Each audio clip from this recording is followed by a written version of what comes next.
Assalamu alaikum, all my dear viewers. I'm your host Kamran. So today in this video we are going to discuss about fifth chapter of ninth class English. So before starting this video, I request all of you please subscribe my YouTube channel if you are new on my channel. So let's start. Today our topic is daffodils. What means of daffodils? It's a poem. Daffodil means nargas. ठीक है. So first of all we discuss all our difficult word meaning.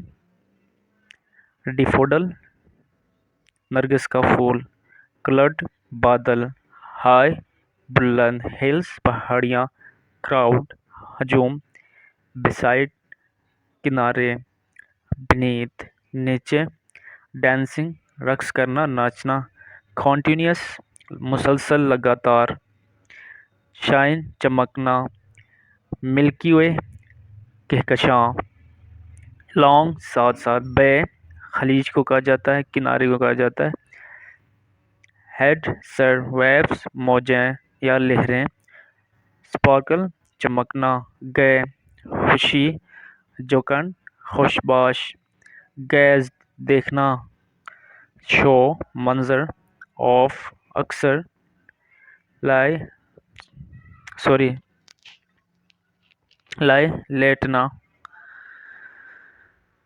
Pensive परेशान कुन, inward अंदरूनी, solitude तन्हाई, pleasure खुशी, lonely तन्हा, float तैरना, Wales वादियाँ, एडवांस फौरन, गोल्डन सुनहरी लाइक झील, फ्लटर फ्लटर लहराना, ब्रीज सुबह की हवा, स्टार्स सितारे हो गए, ट्विंकल झिलमिलाना, स्ट्रेस्ड फैला हुआ, मार्जिन किनारा, टॉसिंग झूमना, स्प्राइटली खुशतबी से, आउटडिड आगे निकल गया, गैली खुशी, सच ऐसा, कंपनी महफिल। ठीक है, इसके साथ एक थॉट सोचना, मूड जहनी कैफियत, ब्रॉड लाना या लाया, ब्लेस फराहत, काउच पलंग या बिस्तर, हर्ट दिल, वैकेंट खाली जहन, इस फील्ड भर जाना। तो ये थी difficult word meaning. So paragraph number 1. I wandered lonely as a cloud. मैं एक आवारा बादल की तरह घूम रहा था तन्हाई में. That floats on high over vales and hills. जो कि बुलंदियों पर, वादियों और चोटियों के ऊपर क्या करते हैं, तैरते हैं. When all at once I saw crowd. जब मैंने फौरन अचानक मैंने एक बहुत बड़ा हजूम देखा. Host of golden daffodils. मैंने एक सुनहरी नरगस का एक बहुत बड़ा क्या देखा, मैंने एक हजूम देखा. Beside the lake. झील के किनारे पर. Beneath the trees. दरख्तों के नीचे. Fluttering and dancing in the breeze. जो कि बाद नसीम में क्या कर रही थी, झूम रही थी और वो नाच रहे थे. ठीक है. Paragraph number 2. Continuous as the star that shine. ऐसे बिल्कुल जैसे कि सितारे चमक रहे हैं लगातार. And twinkle on the Milky Way. जो मिल्की वे में जो कहकशां होते वहाँ पर वो टमटमा रहे थे. The stretched in never ending line.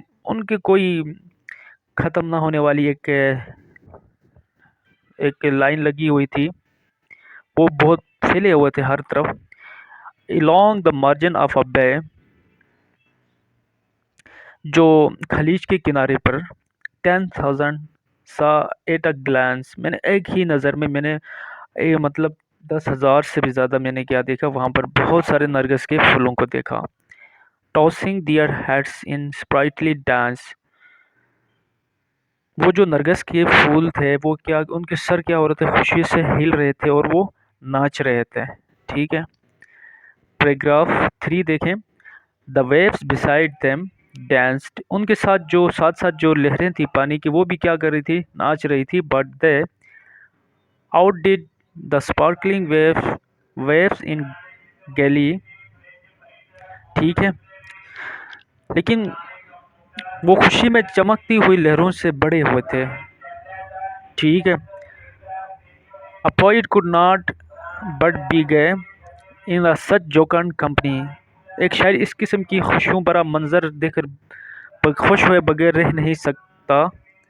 इन अ सच अ जोकन, इस कदर पुरमसरत पुरखुशी मौके पर शायर खुश हुए बगैर रह नहीं सकता। आई गेस्ड, मैं लगातार देखता रहा, एंड गेज मैं देखता रहा, बट लिटिल थॉट, फिर मैंने एक बट लिटिल थॉट, और ये बिल्कुल नहीं सोचा, what wealth the show to me had brought, और मैं मुझे इस मंज़र ने इस कदर खुशी और इस कदर सुकून और इतनी बड़ी दौलत मुझे नवाजा या अता किया।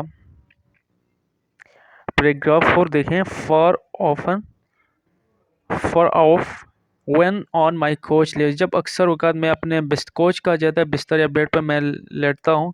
इन इन वैकेंट और इन पेंसिव मूड, जब मैं ज़्यादा परेशान हाल होता हूँ या मैं कोई परेशानी का सामने कर रहा होता हूँ या मैं बहुत ज़्यादा मैं बोर फील करता हूँ।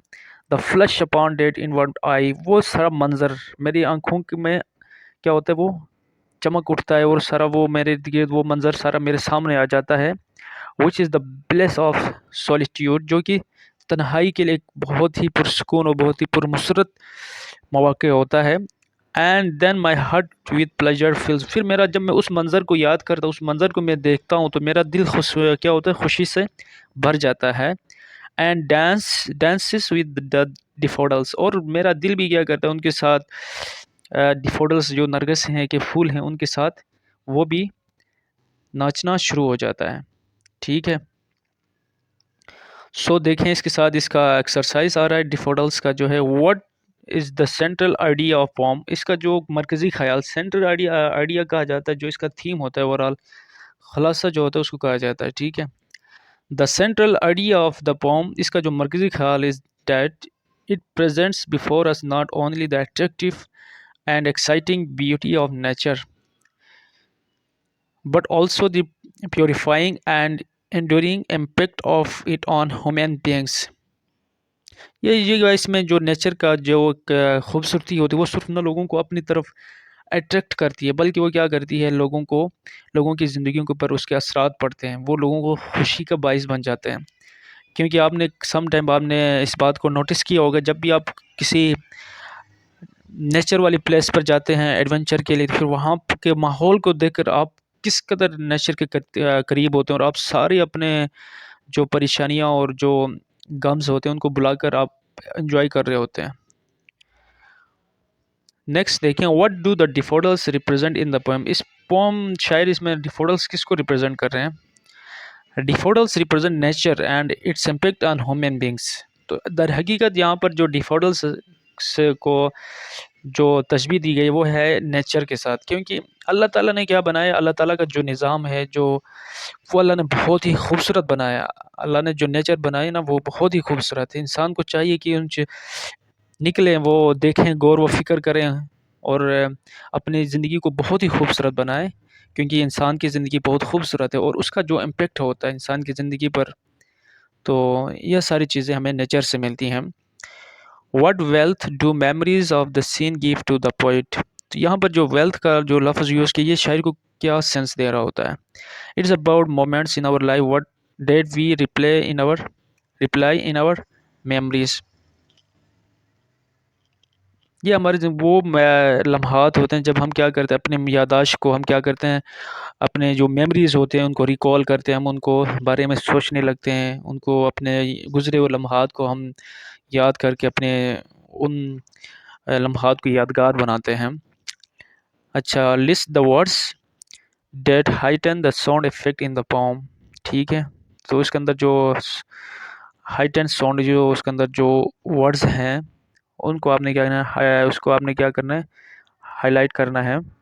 Wales and hills, sprightly dance, jocund company, ये सारी क्या हैं, ये जो साउंड्स जो इस पोम के अंदर जो एक हाइटन एक हाई जो लेवल का जो साउंड क्रिएट करते हैं वो ये वर्ड्स थे, ये डिफ़िकल्ट वर्ड्स मीनिंग है।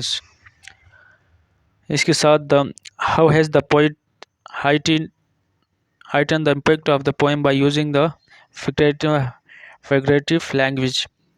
तो देखो फिगरेटिव लैंग्वेज वो होता है जिसके अंदर क्या होता है, शायर सिमिली यूज़ कर रहा होता है, मेटाफर्स यूज़ कर रहा होता है, पर्सोनिफिकेशन यूज़ कर रहा होता है, इलिट्रेशन, इसी तरह ये सारे क्या किया जाता है, फिगरेटिव लैंग्वेज कहा जाता है। तो एक्चुअली जो शायरी का मेन पर्पस होता है वो उसका मकसद होता है चीज़ों को बहुत ही ब्यूटीफाई करना, उनको बहुत ही खूबसूरत बनाकर पेश करना, ताकि जो रीडर्स हैं वो इन्जॉय करें, वो उनको प्लेजर मिले, ना कि वो आपके जो होती है जो राइटिंग होती है या जो राइटर होता है उससे वो बोर ना हो। ठीक है। The poet has heightened the impact of the poem by using figurative language such as the stretch in never ending line and 10,000 saw at a glance।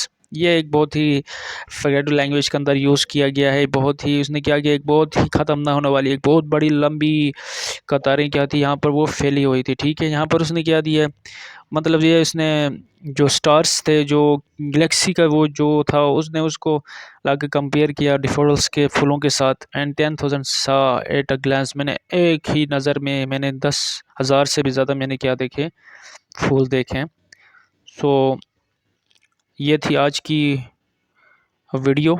सो अगर वीडियो अच्छी लगी तो लास्ट में आप सबसे रिक्वेस्ट है कि मेरे चैनल को सब्सक्राइब कीजिएगा और अपना बहुत सारा ख्याल रखिएगा। अल्लाह हाफिज़।